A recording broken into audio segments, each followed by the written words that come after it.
Recent India and Japan summit have strengthened the relation in the field of security, economic, trade, as well as Indo-Pacific. Hello and Jai Hind everyone. Today the topic of my lecture is India and Japan relationship. Friends, as all we know, the Buddhism religion was spread from India to Japan through China and Korea. And in the time of 1947, Japanese forces favored India in the Indian independence movement by helping Subhash Chandra Bose in the formation of INA. After the independence of India in 1954, both countries signed a peace treaty agreement, and in 1957, when Japanese Prime Minister visited India, they started giving loan and assistance for the Indian development. After that, as we know, India was close with the Soviet Union and Japan was allying member of United States of America, so relation between both countries was normal. When India tested nuclear, then the Japanese put 3-year sanctions on India. But after that, when the relation become normal, many Japanese companies established their business in India. After that relation, we have seen both countries have emerged a very good friend.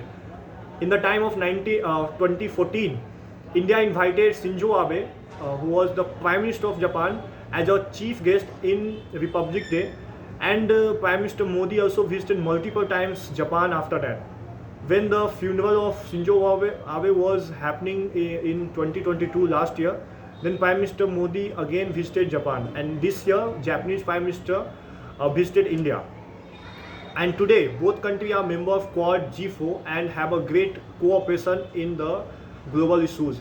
If I talk about the area of cooperation between both the countries, then first is economic. Japan is the biggest help assistant giver to India, and they have invested around 43 billion that was announced last year by Prime Minister of Japan for the next 5 years. And also trade between both countries is about 14 billion US dollar. And second is defense. Both countries have a good defense exercise named Dharma Guardian, Malabar, as well as Milan.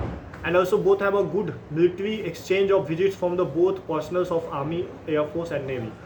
If I talk about some other area of cooperation, that is tourism, it is the biggest cooperative field because many Japanese comes India as a good pilgrimage, as well as many Indians visited Japan, and many Indians studied in Japan for the medical science, as well as many Indians work in Japan as a IT professionals, doctor, engineers. If I talk about my conclusion, then today we can see China has emerged biggest threat for India and Japan itself in the Indo-Pacific, as well as a neighboring country. So both countries have to work very smartly to counter the China.